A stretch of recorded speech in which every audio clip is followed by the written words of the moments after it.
um, what we're trying to do.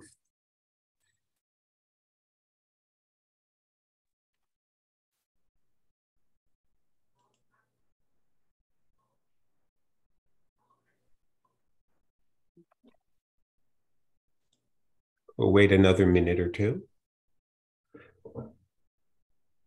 Again, oh, there we go.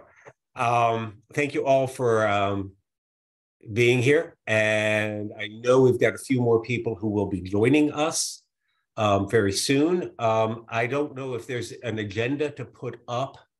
Courtney, it's probably no agenda. I think the plan was just to talk about the updated plan. That is the agenda. So what I'll start off, obviously, again, welcome you all officially. And ask, is there anyone here who has not attended a previous, one of the previous two meetings? Good. There may be others who will join us. I'm not sure if the person disconnecting right now, Ben Steffen, had been at the previous two meetings, but I'm glad he's here today. I might even ask him to comment at the end. Ben, we're talking about you, but don't worry, nothing bad. We might ask you to comment at the end about what next steps are after this. The main topic for today is presentation from our communications team on the updated public awareness campaign plan, getting feedback from this group as we did the last time. Please understand that we can't have a fully laid out, completely end-to-end plan created now. Things change, we need outside communications company team to help us develop that. But like last time, the overview of the plan, which was pretty robust, will be presented. This time with some discussion of budgeting. And that will be important because we're going to be asking the state to provide that budget. And we need it to have a robust plan to go along with the budget so that we can get that money going through the next legislative session and then roll out, of course, the public awareness campaign. Are there any questions either based on what we've been doing or any other sort of updates that anyone who wants to bring up prior to us getting started?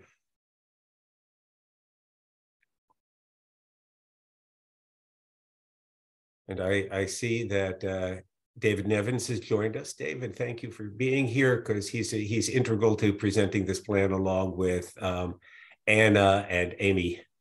So I greatly appreciate you all being here.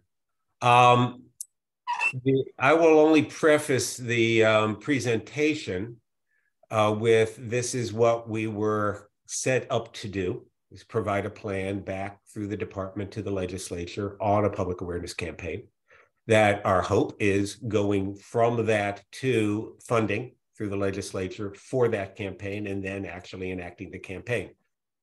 There will be more for us as individuals to do following this session, although we do not plan to meet again as a work group. We will declare victory on what we were supposed to get done through this, hopefully through this phase, but not obviously victory until we actually get the plan enacted. That said, there will be certainly communications with the legislature this legislative session about getting this funding approved. And then there will be work, and we will need some of you here as advisors to the campaign itself so that we can present the best campaign possible. That's what we're all dedicated to doing. We'll also want to get the word out through all of our individual channels, whether we're, in healthcare, public service, community organizations, unionized activities, whatever it is. We want to get this word out and help bolster the campaign, amplify the campaign once we get to it. So there's always going to be more to do. But as I've been saying from the beginning, it's our squeaky wheel is starting with a small squeak, but we will hope to make it a big one. So that there is recognition of what is occurring in healthcare now in terms of workplace violence, and that there will be, it'll be addressed both at a public and community level, but also maybe through government and elsewhere in terms of how appropriate responses can be enacted so that we can get this stopped, get this changed, get it better. So with that, I will turn this over to our communications folks. I don't know who wants to start. Maybe I turn over to you, Anna, because I know you're always ready. Sure. To get us going. And again, thank everybody who was involved in this, which very specifically was Anna and Amy and David and Matt Hombach, who I don't believe is on the call yet, and Maggie Beats from the department. So thank you all for all of this incredible. Oh, Maggie, there you are. Sorry, I didn't see you. Thank you all for the incredible work that you've done. And let me turn it over to Anna. Thanks, Blair. And yes, Matt is here also. I can see him. Okay. So we have everybody from our small communications group. Courtney, you do have the slide deck. Are you able to pull that up? Yep. 1 second. And some of these slides will look familiar to you all from our last meeting. We edited them based on your recommendations, and we've added some slides related to budget, which at this point, I'm going to actually turn it over to David Nevins, who's been sort of leading this charge and communicating with the Maryland State Ad Agency. This is definitely his wheelhouse. So David, if you want to introduce yourself, I don't know that everybody on this call has met you before. David, you're on mute. Can you? Thank you. Sorry about that. So anyway, thank you, Anna. And my name is David Nevins, and I run Nevins and Associates Marketing and Communications Plan. And we've been working with the Maryland Patient Safety Center for a number of years. And Matt Hombach, who has participated in a couple of your previous meetings, is one of my senior colleagues and has done a great job with this. So Anna, if I think the plan was for me to simply run through the tentative advertising plan that we've come up with. Is that correct? Yeah, that's correct. So Courtney, you can skip to the next slide, please.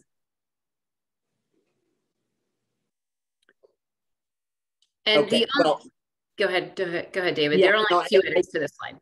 Yeah, no, I think people have seen this for the most part. The audience is essentially the general public. And the idea is that we would attempt multiple times in the course of the year to reach every citizen of Maryland, regardless of income levels, from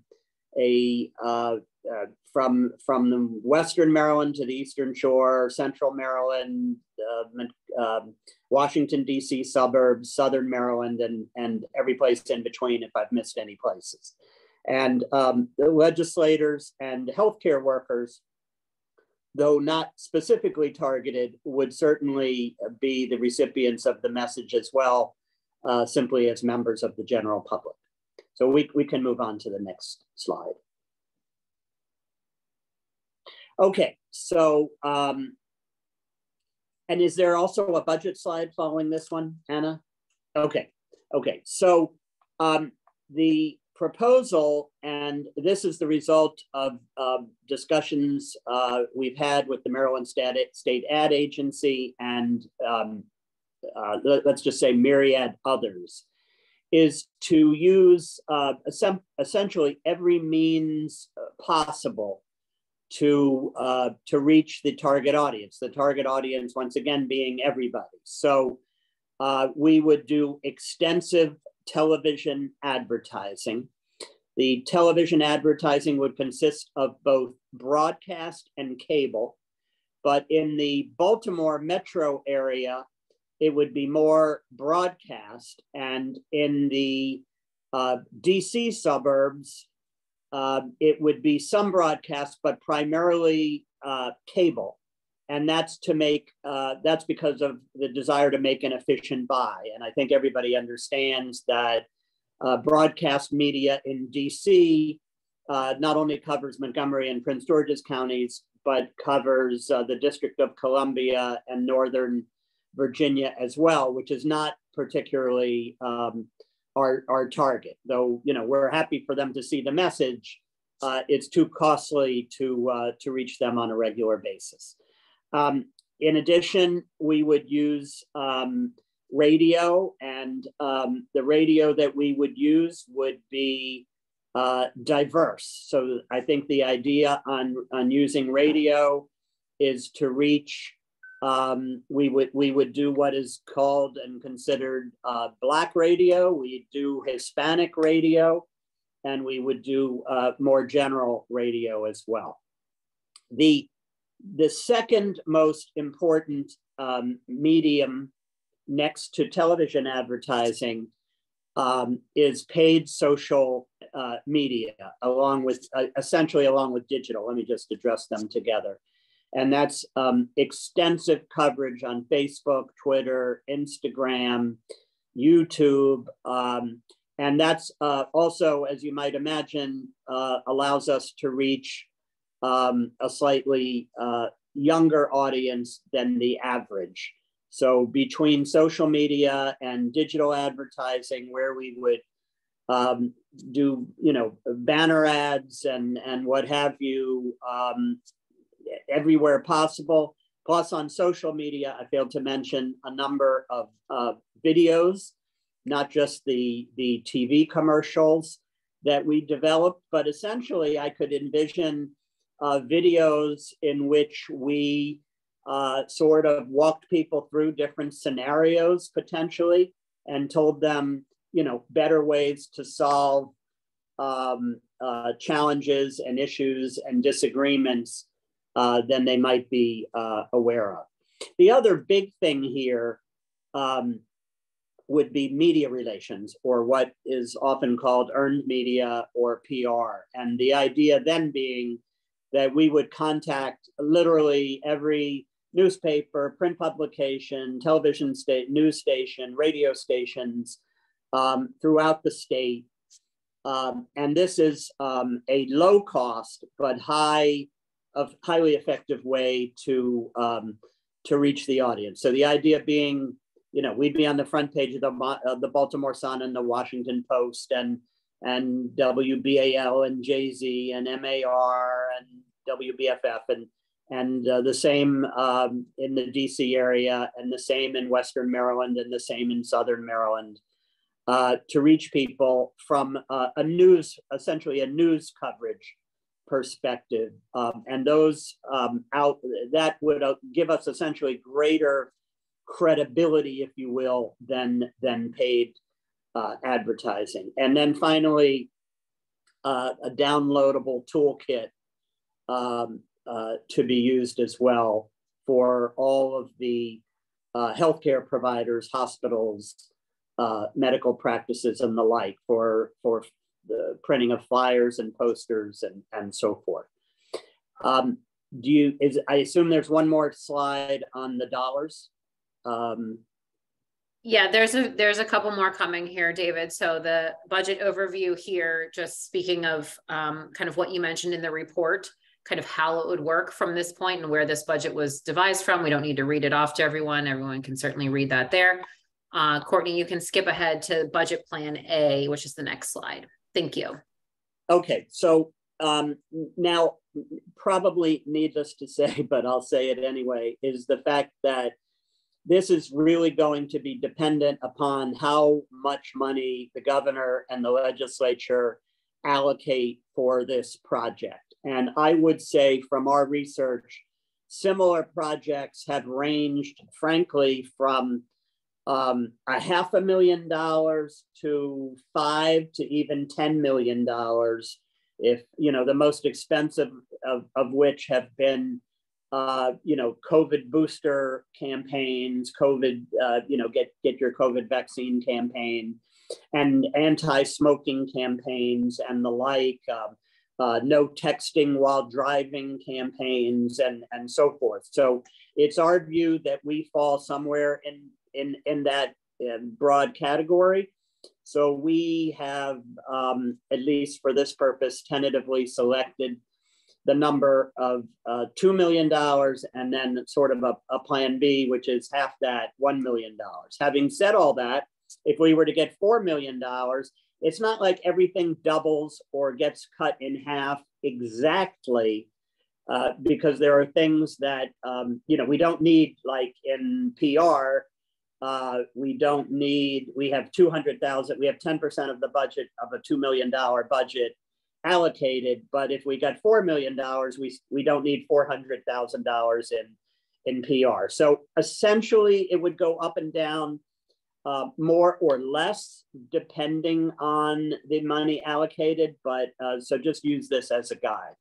So the campaign would run for 1 year, but what that means is when you want to run an effective campaign for a year, it doesn't mean you're on every day, every week, every month. It means to make the money travel further, you're on and you're off and you're on and you're off. You might be on a week, off a week, on a week, off a week, et cetera, depending on the media.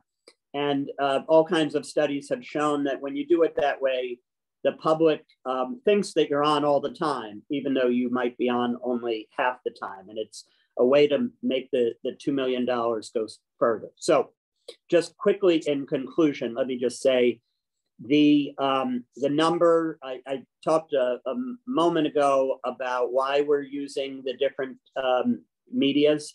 So broadcast TV in Baltimore would get about 20% of the budget, $400,000. DC would get $200,000. But again, that's simply because in DC, when you do broadcast TV, essentially 2/3 of it is wasted because it hits the District of Columbia and Virginia. In order to make up for that lesser amount in the DC suburbs, we are proposing using more cable TV. And so they would, then we would use in the Baltimore area, 200,000 and 100,000 respectively. And then there are smaller broadcast TV stations in the corners of the state, and we don't want to miss them.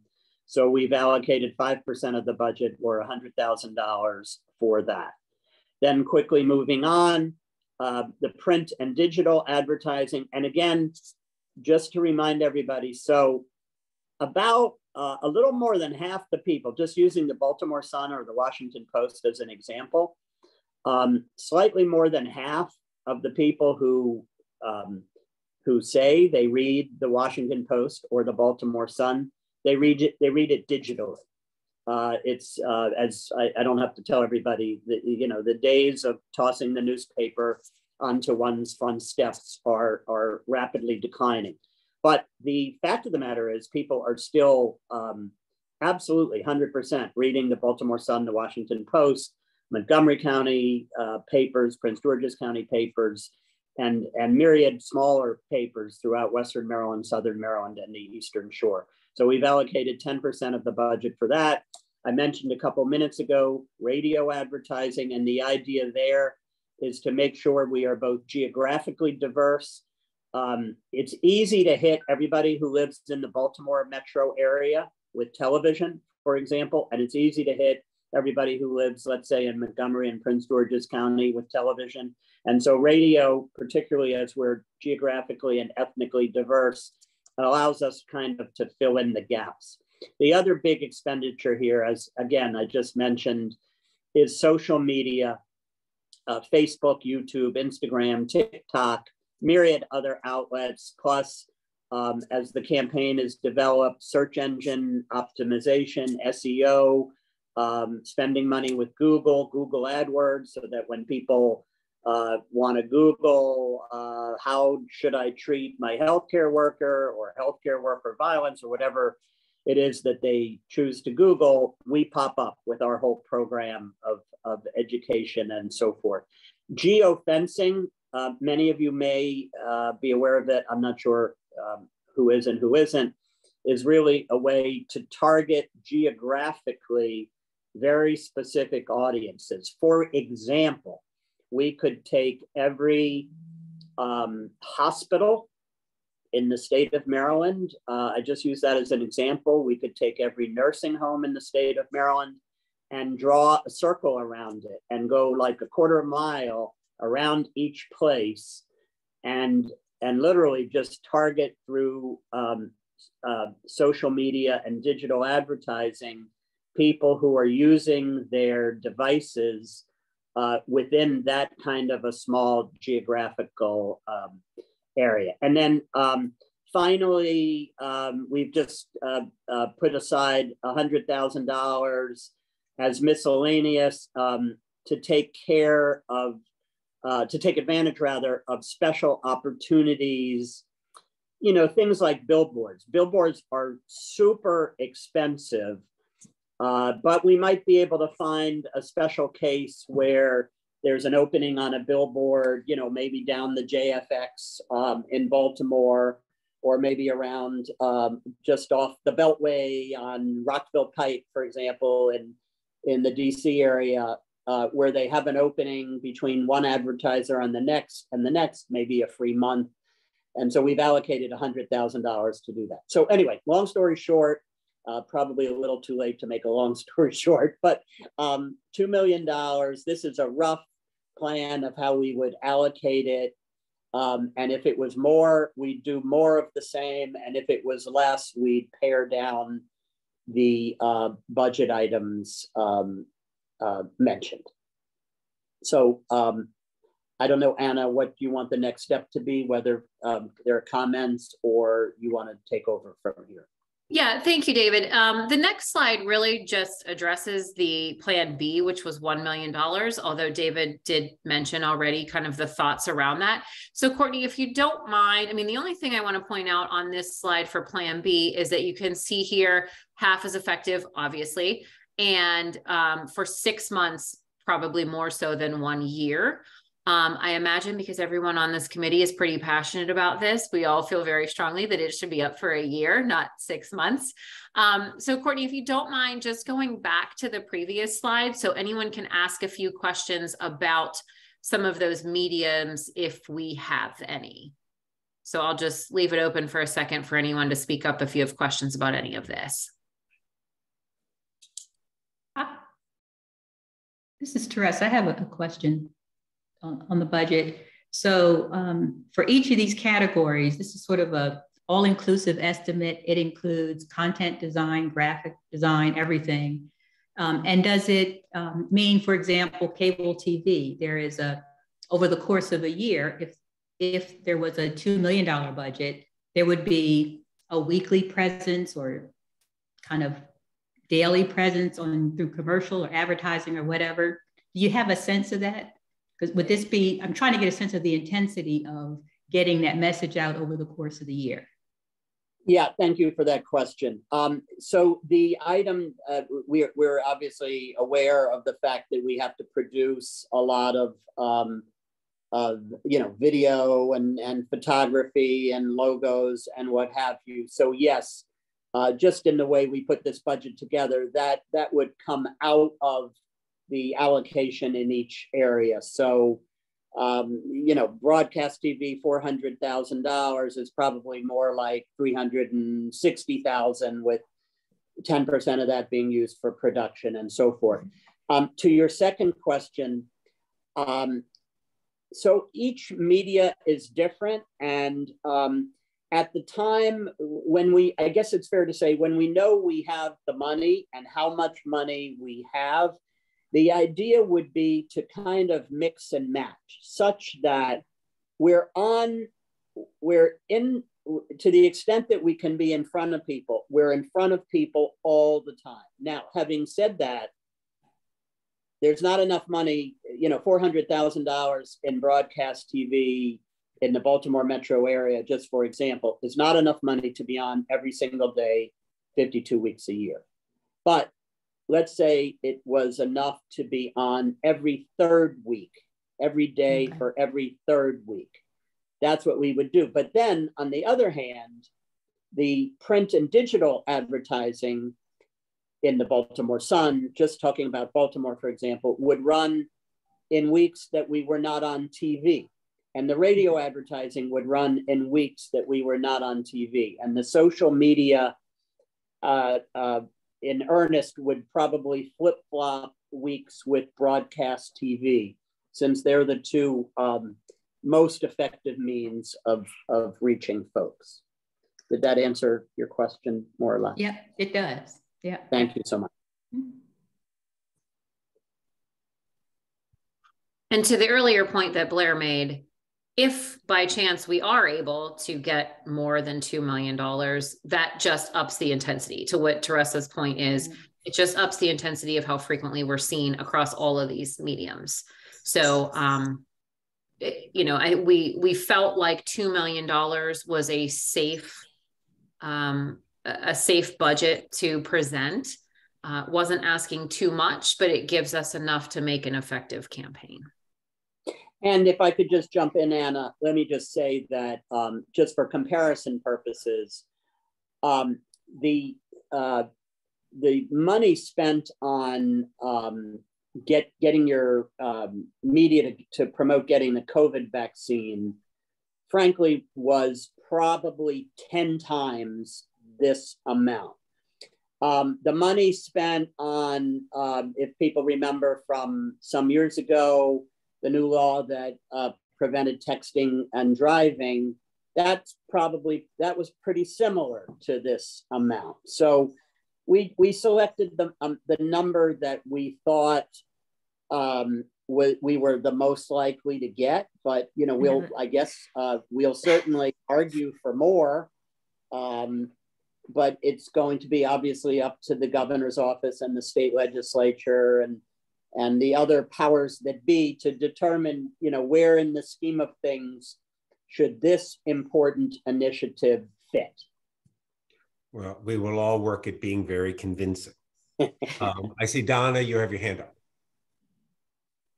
Yeah, thank you. I was just wondering what you think about utilizing celebrity endorsements. I mean, maybe not national celebrities, but local celebrities, local sports figures, local news, you know, people that are well known, like Duff Goldman, Ace of Cakes from Baltimore. I mean, just people that other folks might recognize and respect, and hopefully they wouldn't charge a lot of money. You know, I've had good luck asking folks, but I was working for a nonprofit, so it's different in this case. But I'm just wondering what you think about that. Yeah, so Donna, another great question. So I think it's fair to say that we, just because there hasn't really been any money to you know, move full speed at this moment, that we have not fully developed what the creative material would look like. Having said that, I would say I think it's pretty likely that at least in maybe some of the broadcast TV and maybe in the radio, we would use people to deliver the message that citizens were familiar with and had respect for. So yes. Now, whether that's, you know, sports or you know, the future governor or somebody else, details to be determined. Okay. Yeah. Any other questions about the budget before we go on to messaging? I have one more. I was trying to find the raise your hand. Sorry, couldn't find it. But my question gets again at the budget and the amount. I heard you say, David, that it's an amount you thought people would accept in a sense. But if you were to ask the importance of this topic and the reach we're trying to get at, what would you recommend as a budget amount? Because I'm thinking the report itself can give option A and B, and instead of 1 million, 2 million, it could give something else. So I'm just trying to get a sense of, to really have an intense campaign to get the word out there. Do you think $2 million is our best recommendation? I would say that yes, frankly, it's not going It's not going to be the level of the COVID or flu vaccine, seasonally when people are urged by healthcare providers to, or by the government to do that. But I would say, yes, in the course of the year, $2 million is sufficient for a healthy, vibrant campaign that I would say when all is said and done, no Marylander would say that they're not familiar with the issue at all. Okay, it's perfect. That answers the question. Thank you.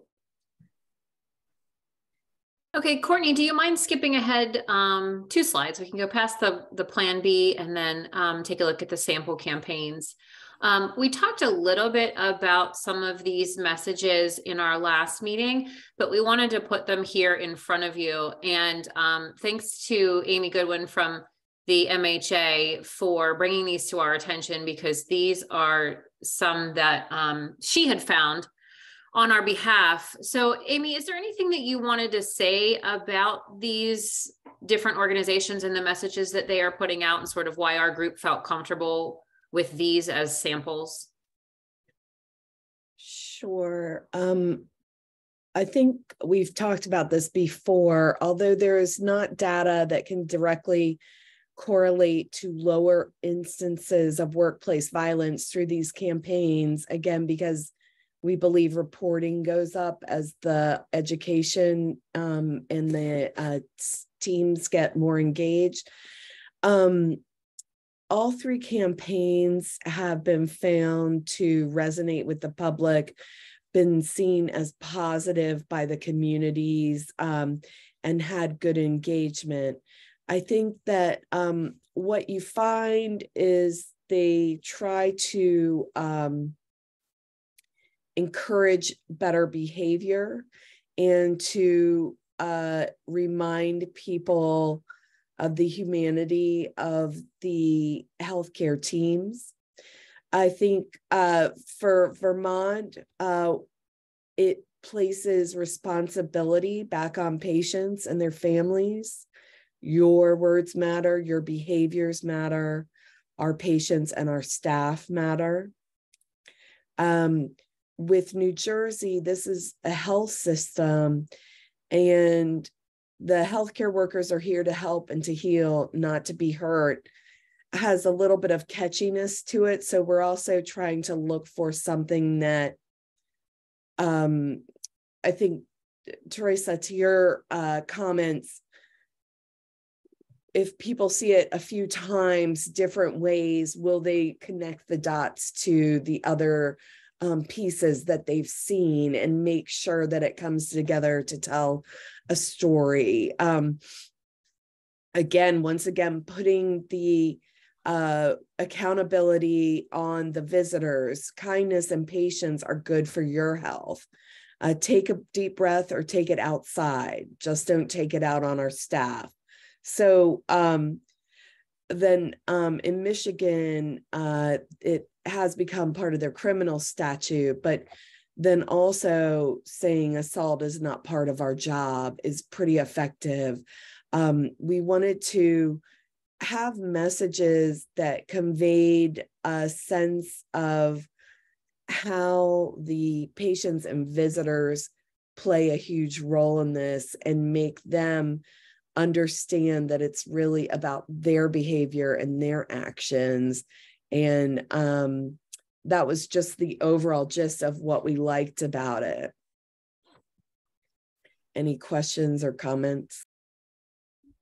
Thanks, Amy. I'll just add, when Courtney shares this slide deck with all of you after the meeting, these are linked. So if you wanted to take a closer look at anything that's here, these are embedded links. So please feel free.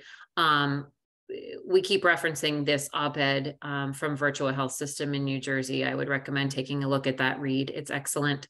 And then the Vermont Association of Hospitals and Health Systems, of course, has an entire website based on their campaign. So you can take a look at that link as well. But we did select these 3 because of some of the things we talked about in the last meeting. They weren't overly frightening, I guess, for lack of a better word, because we are still trying to make sure that we're not turning patients off from coming to the hospital. We're not turning people off from becoming a healthcare worker, but that the message is conveyed, like Amy said, the humanity, the empathy for the healthcare worker is really our main goal here. So these were some of the sample ones. We did edit. You all saw a slide on from the last meeting of some of our suggested messaging. We edited a few of those here. Again, we will not have final messaging until we have funding for this project. Obviously, a lot of work goes into really drilling down that budget, really creating the content, the message, the creative, the imagery, the graphics that go along with it. That will all be wrapped into that budget when the funding is provided. And I'm going to say when, not if. When the funding is provided, we can really drill down there. But these are sort of some of the ideas that we had based off of your feedback from the last meeting. So you're welcome to take a look at these. I know that our goal, again, when we receive the funding and we begin to work on this creative, is that we will certainly be reaching out to members of this committee for some feedback and some final thoughts and some votes and things of that nature. But we have to get the funding in order to put the time and the human resources behind getting all of this really put together. So I'll stop there and open it up for any questions or comments. Thank you, Amy. Thank you, Anna, and thank you, Amy, and thank you, David. We really we'd appreciate any comments you have about this, especially the messaging now, recognizing what Anna said, which is nothing's final in terms of a full campaign and full messaging that's to be developed, but we're going in the right direction. We're really hitting on all the things that we felt were most important. So any comments that anyone on the work group has? To speak out or raise your hand, either one. I think you did a good job, although we may want to incorporate some of the previous slide messages into this list. Because I thought some of those were good as well. And just to get a fuller list of key messages that we could draw from. Yeah, that's a good point. Maybe we didn't explain it well, it will be using a combination of some stolen items with this foundation, which is the list that you all had given us feedback on the last time, but that we've updated it with your thoughts and with your suggestions. Yep. And then I was thinking about that op-ed. I mean, maybe we could include an op-ed strategy in this public awareness campaign by, the MHA does one, and then the head of Hopkins or a legislator does it, we keep it bubbling up, if you will. Like we get, a couple people to do op-eds on our behalf. So if I could interject, absolutely, you are correct. And we kind of viewed that as part of the public relations responsibilities that I spoke about a few minutes ago. I didn't specifically mention that, but not just op-eds, but actual, let's get editorials too in our favor. The more editorials in our favor, the fewer op-eds that we need. But yes, you're 100% on target. Great. Great. Donna. Hi, this is. Oh. Sorry, Lorraine. We'll get to you. I've just got some hands raised already, but we will get to you. Donna. Oh, thank you, Blair. I'll be quick. I know that we don't want to scare anyone off, from coming to facilities or coming into healthcare as a career. However, I wouldn't mind if some of the messaging had some edge, because, the situation is difficult. The situation has edge. If you're actually working in healthcare right now, it is very serious. And so I think there's something to be said for a little bit of shock value and to make sure that whatever is done is realistic. It can't be, please, we'd like it if you would, or she would just please try and stop hitting the nurses. No, I do think that it has to be grounded in realism, and that, healthcare workers deserve that. Yeah. I'll respond, although any of our communications team can respond. But thanks, Donna. You're absolutely right that it needs to be real. I don't think, and I think this was with lots of discussion with the communications team over the last few weeks. I don't think anybody is going into this with the "please don't do that" attitude. I haven't heard that at all. So to reassure you, there's not going to be a meek, please, stop hitting us kind of, because, I think we all agree that's not the approach. But we also, agree we have to be careful about how in anyone's face we get. So that's a fine line, and we understand that. But I really do appreciate both your point and how the communications team has dealt with that, because it is really important. Thanks. Teresa, I think you're next. Yeah. You found the hand. That's good. I did. I won't do that again. I also just wanted to say, I think we should keep it very simple, use plain language, the third bullet there. And I think that's one of the, what was really effective about the previous slide and what they used. It was pretty straightforward, so that message reaches all levels of literacy. Thanks. Very good point. And Sharon. So I agree with Teresa. My comment really is the same. I think the slide before, simple, direct, really gets to people, and they can, keep, and also the direct, I really appreciate, but also the kindness, respect, just really keep it simple and keep it direct. Great. Thank you. And Lorraine, we finally got to you. Yeah, thank you for this presentation. I just wondered, in this messaging slide, it seems like it's the same as the first time we viewed it. Like, how is the input that we gave in the first meeting being incorporated into the final version? Because there was a lot of input last time about the urgency, the personal touch about making this like using personal stories, and also just like catchy phrases that came up, but I don't see that being reflected on this presentation slide. Yeah. So Lorraine, to my earlier point, we haven't drilled down on content because we don't have the funding yet for the project. So the content, the messaging, the creative, all of those final pieces will not be done until we have a budget to put towards that time, if that helps to make sense. We just have a general overall feel of what we're trying to accomplish. We don't have the final messaging. This isn't like, take your pick from this 6. We're not even close to that yet. It's just a general overall feel that we're presenting at the moment. Yeah, I understand. I just hope that our input as a work group is still being reflected as, like, we put time and thought into our responses and feedback. Yeah, I definitely hear what you're saying. The slide has changed. Things like provide 5 tips for a good visit. I forgot what the language was before, but you all gave us good insight that it sounded sort of like we were putting it back on the employees.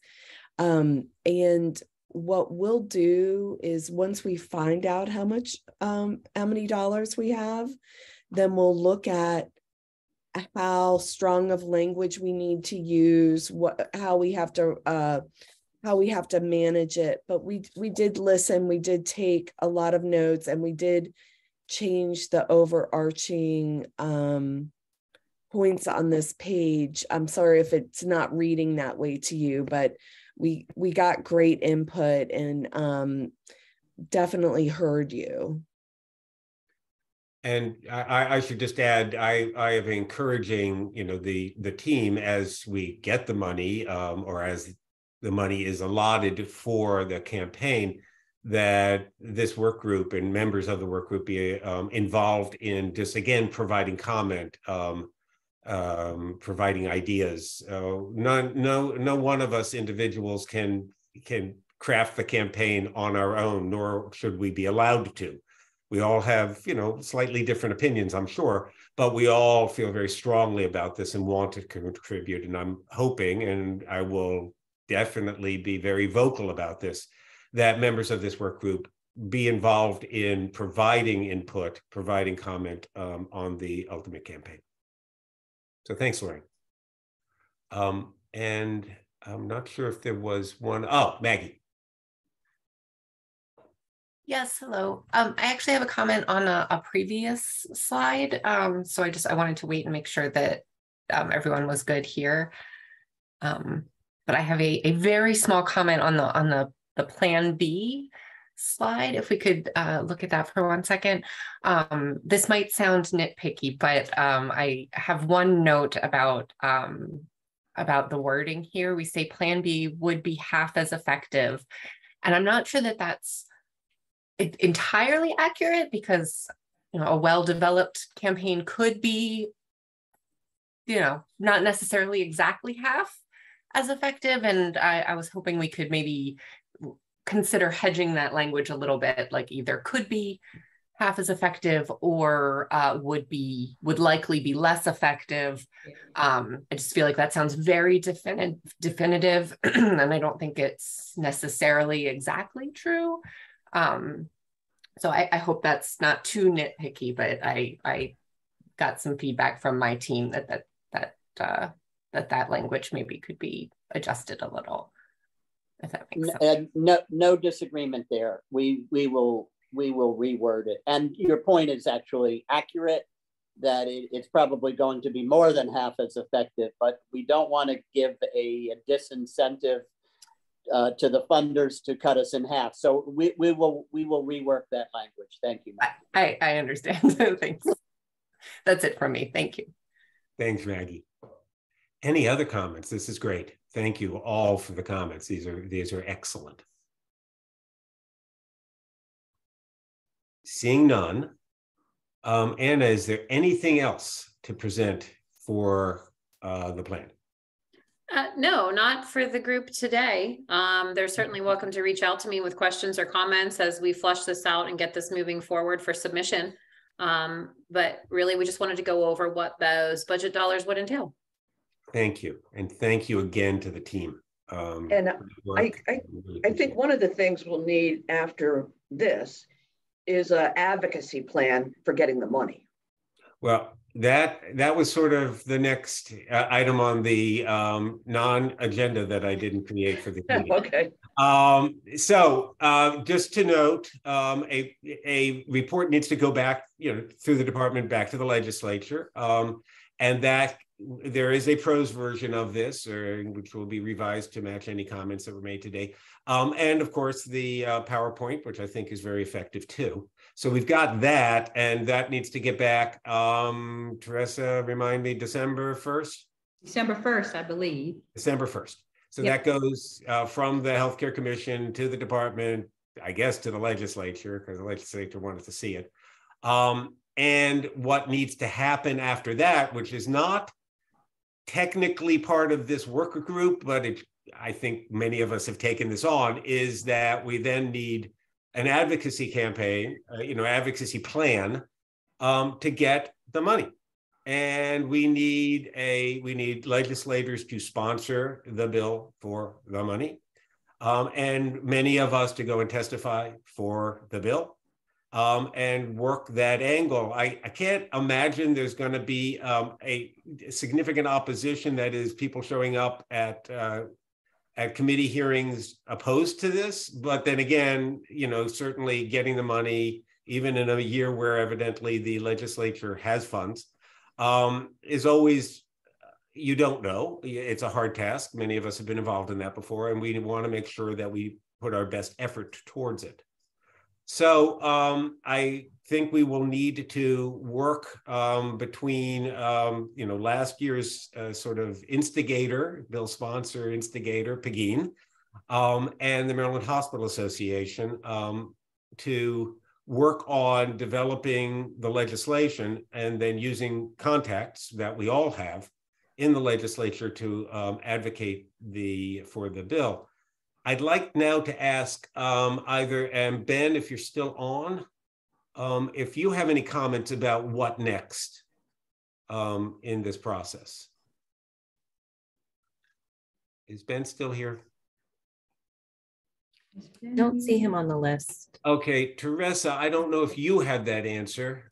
Well, I think, as you said, we need to put together a report, and Courtney has already begun that work, and this will be incorporated into that report. I do want to say I have some concern about not being able to quantify what we'll get for those dollars. So even if we will reach across the state, or based upon your experience, we're going to reach X number of Marylanders or all Marylanders, whatever it is. So if we can put something around that.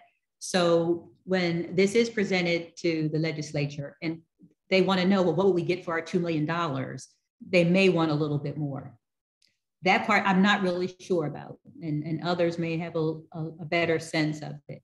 But I think the next step is we'll put the report together, and then Courtney can send that to you, Blair, and after you're fine with it, maybe we could send it out to everyone so that everyone understands what will be forwarded and get comments. And if I guess then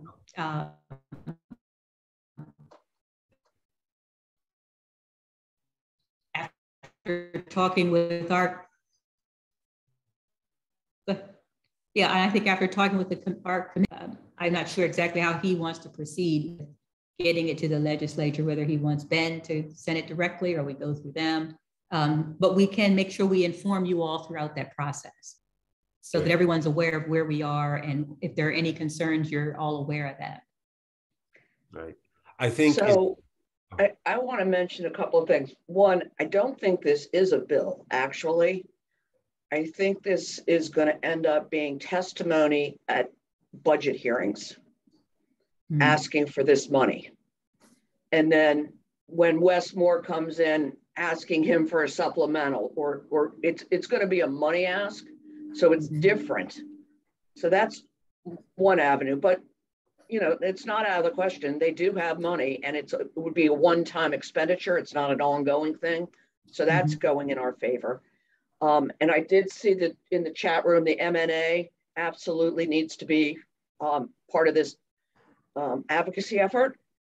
And I will take it upon myself and Erin and Robin Elliott, who's not on this call, she's the MNA lobbyist, to try to put our heads together in terms of what we think we would have to do in Annapolis.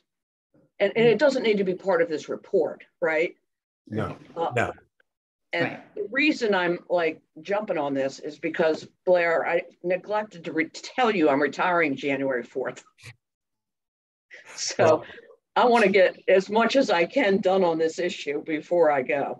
Well, the state of Maryland is very sad to hear that, although you greatly deserve it. We'll talk. I tried retiring a couple of years ago and that failed, obviously. Yeah, so I need to try that again. But obviously, Pegeen, we want you on this, and certainly between MHA and MNA, and I mean, we've got a lot of legislative experience. So putting the report together, again, thank you, Courtney and Teresa. Using, and working with our communications team to properly incorporate their recommendations, including whatever, they can come up with what you asked for, Teresa, which is, similar campaigns have reached this many people that. Right. And then I think between Pegeen and her cohorts there, we certainly will find the best avenue to request the funding, and then we all need to help. I mean, we will all need to help. I am sorry, Sumitra, you had your hand raised earlier, and we didn't get to you. But do you still want to say anything? Oh, you pretty much said what I was thinking. I was going to mention to piggyback off of Teresa's comment that if someone could provide us like for the report, there was a slide that said how many the impressions or what the evaluation metric was, but if there could be like another column or something like that to say like a similar campaign with this budget had this many impressions for this communications channel. Great, thanks. We know we can work on that. Great. So any other ideas or concerns? I mean, I know I've talked to MHA and to Aaron Dorian. I know they're on board. Pegeen, I'm sure MNA is. So thank you. We know how passionate you are about this, and the state owes you a debt. Though not any money, because that's going to go to this campaign. That's right. But we do greatly appreciate it, and of course, call on us. That's what this group is here for. So, anything else? Any other final thoughts? Again, my final thought is thank you all. This is fabulous. We're going to still need you, to keep the comments coming in. And sometimes challenges, just so we thought through everything. We can't go in every direction I would like to go in, but that's always the way we work towards the final end. We are, even if the federal government is unable to do, we are able to compromise, and we will come up with the best program, and we will get the money, and we will all be proud of this. So any other comments? Well, my thanks. We'll definitely be in touch, Blair, in terms of get that information out to the group. Yeah. And so I'm sure you'll see something from Courtney pretty quickly, with a sum up of what we're doing, and then you'll see the report, because we got to get it in 2 weeks. Get it back through the department in 2 weeks, and then a follow up. Anything Pegeen, anything y'all need us for, let us know. And thank you again to the communications team and everybody involved. This has been a great process. We've done what we set out to do. I mean, we still have more to do, obviously, but we're working together on something that is really, really important. So I greatly appreciate everybody's involvement. So with that, Blair. Adjourned. Well, thanks, Begin. Thank you all. Thank you. Thank you. Bye.